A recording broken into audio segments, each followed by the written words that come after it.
from us the quality in our prayer.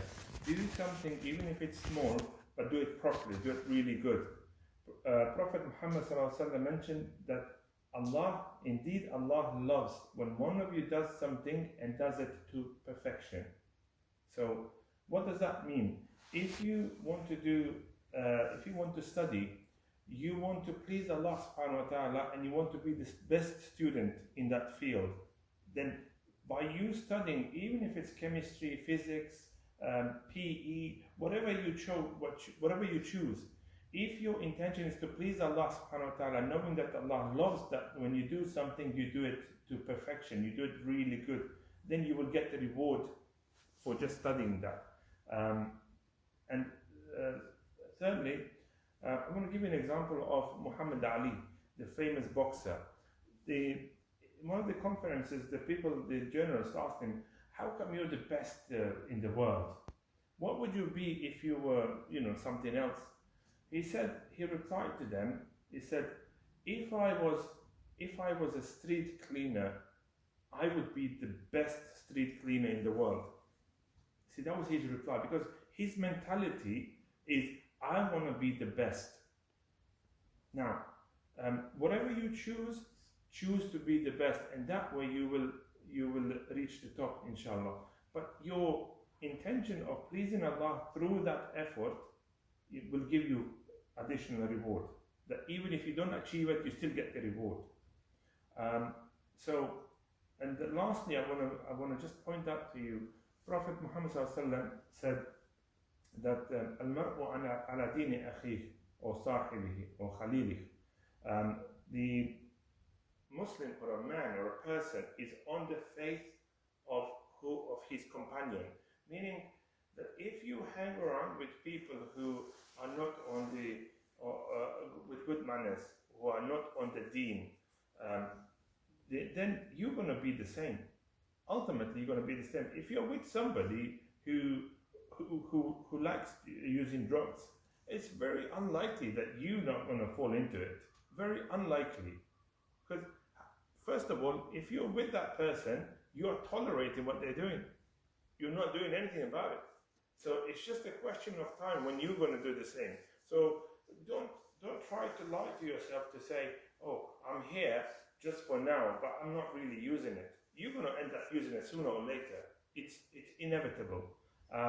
So the Prophet ﷺ's point here is that we are on the faith and the manners and everything that is our friends. So choose your friends wisely. If you read the book called Distracting Ourselves to Death, it's quite an interesting book. It talks about time management. One of the points it raises there in that book, it says that if you want to become something, you've seen a person, you want to become a scientist, you want to become a businessman, then you've got to behave like one. You've got to start acting like one until you become one. You've got to start acting like one. You can't expect somebody to adopt a lifestyle of a gangster and expect him to be a business person. It would never happen. It would never happen, because gangster lifestyle leads to something else. If you want to be a business person, a successful person, you have to start acting like one. But where does it all come from? It's all about asking yourself, are you prepared to sacrifice your short-term pleasures for long-term goals? So if you have exams, and I remember someone tonight came that they said, I think they finished their GCSEs. I think I've heard someone anyway. So if you have GCSE, you have assignments, you've got exams coming up, the question is, can you set aside the time and sacrifice your playtime, your enjoyment time to study, to succeed? Don't think for a second that a successful person you see in the world, take any football player, Ronaldo, Messi, anyone, they had talent. It doesn't mean that they don't like, hanging around and doing nothing and just enjoying. They do. But they deliberately, on purpose, chose to sacrifice the enjoyment so they can succeed in life. So that is the ultimate challenge for all of us, myself included. If I want to succeed in something, I have to sacrifice some time, some of the enjoyment that I have.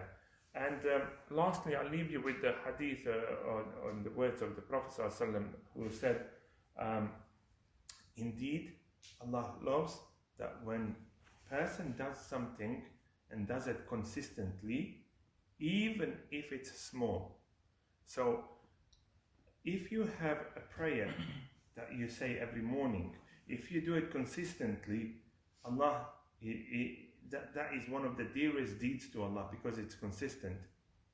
And if it happens that you fall ill, you can't do it, you still get the reward of that because you've been doing it so consistently. The illness prevented you from that.